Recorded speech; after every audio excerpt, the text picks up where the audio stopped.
พี่น้องมาอีกแล้วจัดอีกแล้วมาเนี่ยเอาสก้อยซีนไหมบ้านเนี่ยเขาดาวมาเนี่ย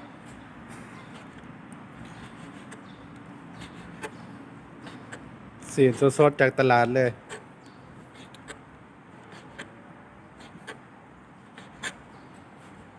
อันนี้ก็คือเซฟเดย์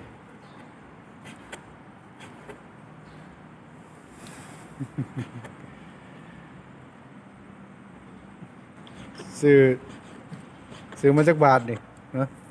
200เท่าไหร่280ซื้อมาจากโลเด้อ โลนึงพี่น้อง ซื้อมาโลหนึ่งเนาะเบิ่งเนื้อ เริ่มต้นถือว่าเป็นสูตรลับมากินน้ำกันเด้อ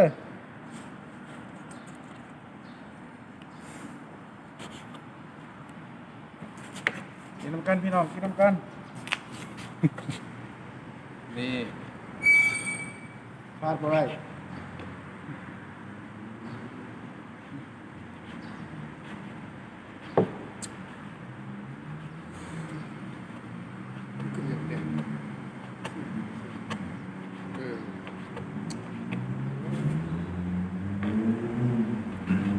รวมสุดลาบ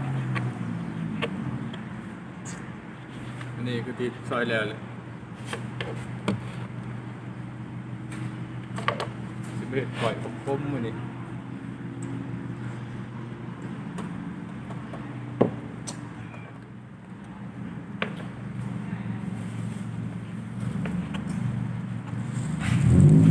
นี่คือผักที่เราซื้อมาในร้าน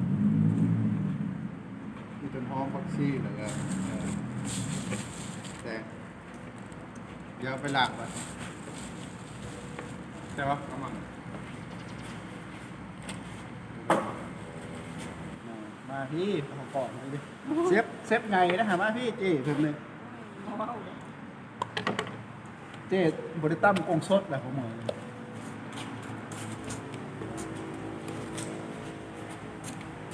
เขาให้กินกุ้งบ่ได้พี่น้องเอ้ยบอกให้นะ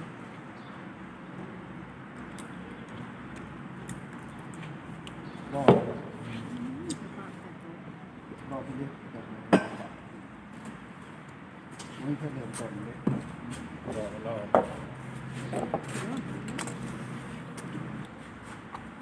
นี่ยังซอยอยู่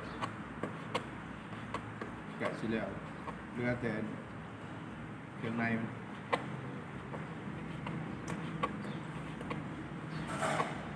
มาทาเบิ่งกันหน้าตามันสิออกมาเป็นจังได ชนะกินดีกว่า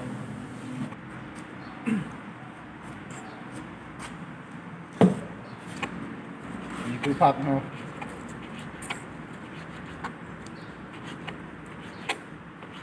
เดี๋ยวให้ถ้าผู้ส้มเบิกกันมุมไก่ๆทำเนี่ยอันนี้ก็ที่ซอยแล้วเนาะ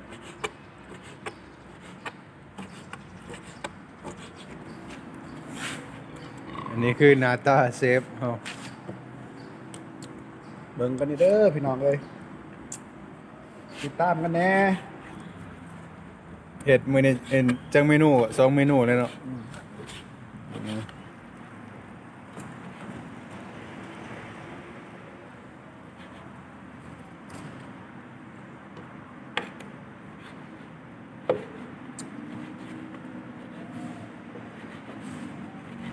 มื้อนี้ก็เป็นวันหยุด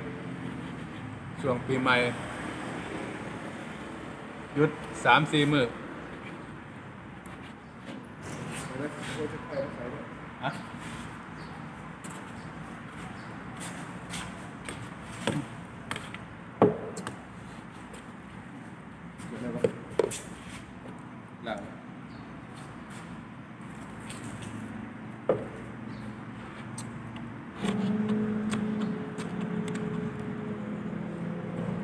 แล้วไปแล้ว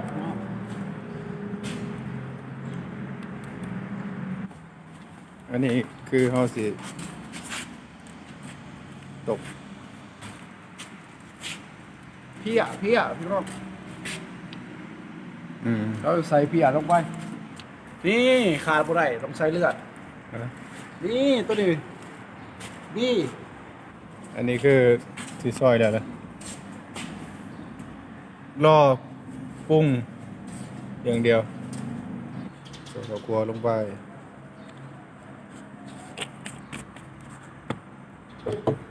สลด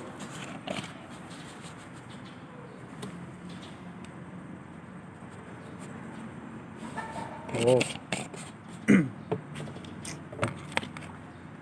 น้ำปลาลงไป แบบขวด ใส่ลงไปเลย ใส่คมๆไปเลย นี่เลือด เลือด ใส่เลือดเข้าไป ขาดตรงเดียวอ่ะ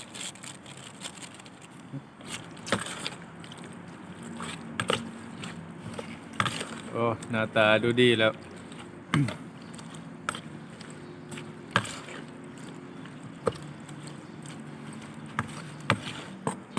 ใส่พักลงไป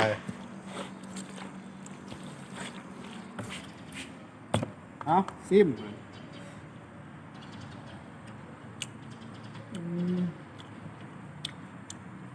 เป็นยังไง สุดยอด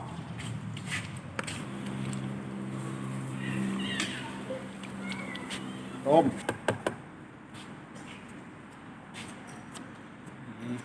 เต็มคำเลย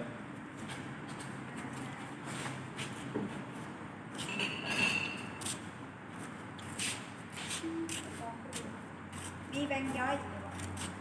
แกะปะนี่จะเป็นปะหืม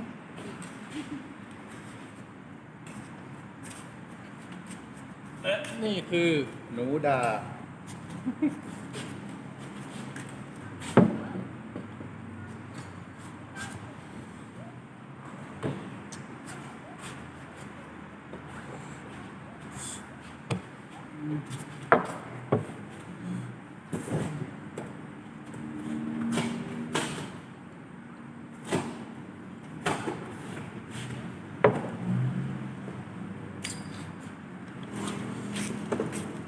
เผ็ดดีกว่าเด็ด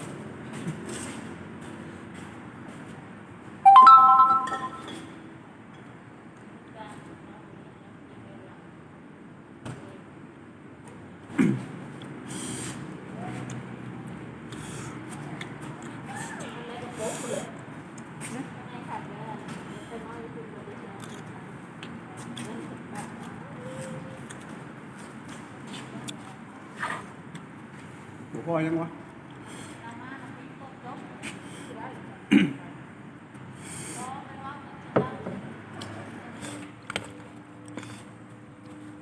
เดี๋ยวทีแล้ว เตรียมเสิร์ฟ อันนี้คือต้ม เป็นต้มเนื้อ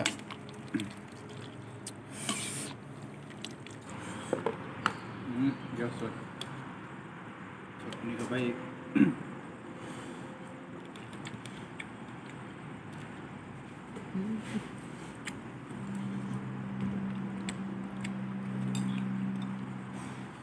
ยังไงแซ่บปะ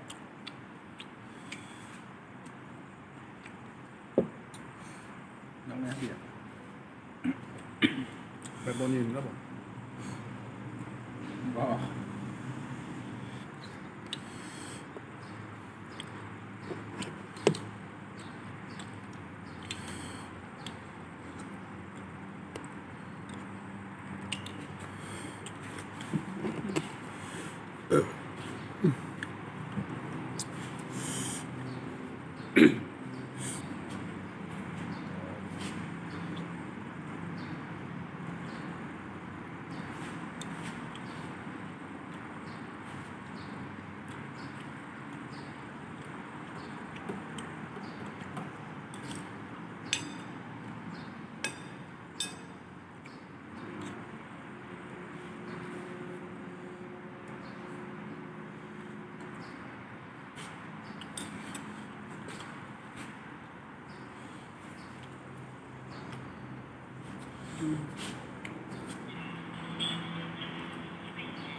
กินเขาไว้นั่นเลยกินเบียร์ไปนั่น คนเขาคนเขาอ้วนนี่จะขัวบ่ ยังไม่ได้ขอ กินดิบ ผ้า เน ผ อะ ม ต้มมาลูกมากินนี่ลูก ข้าวกล่องข้าวกล่อง นาเดียมาสิ เขาเลยผมเป็นยัง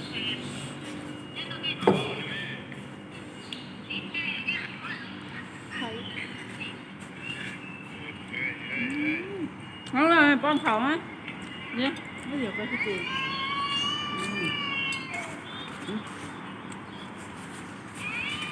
กินข้าวอ่อนต้องไปมากินข้าวอ่อน เร็ว ไปครับ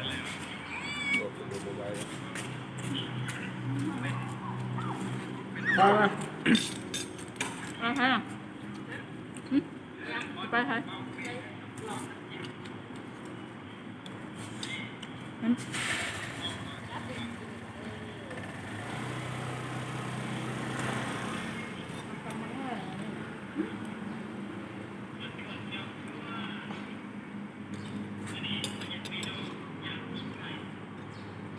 ก็ขับแล้วนะ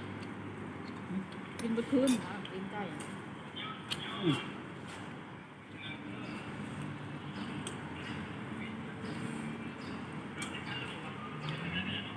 เรื่องเยอะเลยเดี๋ยวช่วงล่าง หลังนี่เขาบอก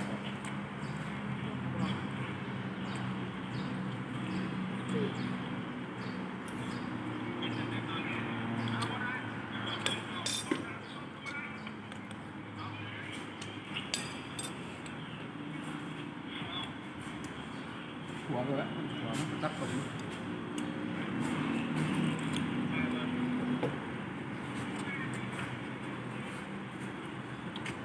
นอกกระดองน้ำบ่ เขาอยู่อ๋อก็กระเทาเลยยังไม่ห้ามผู้สาว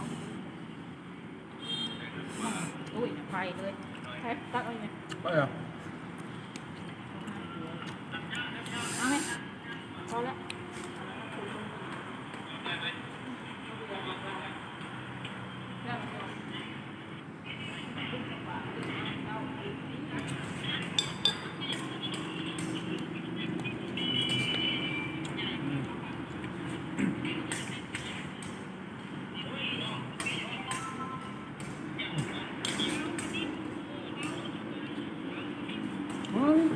เรียงงอก่อน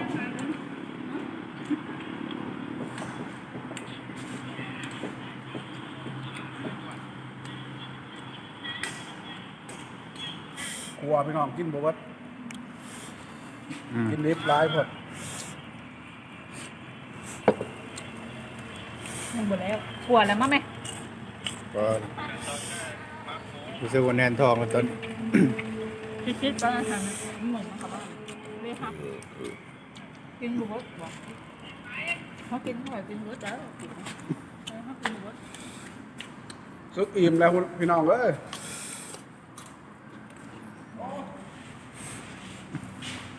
ก่อนทำ โอเคเนาะเดี๋ยวพอกันไว้คลิปต่อไป น้องกันได้ เออ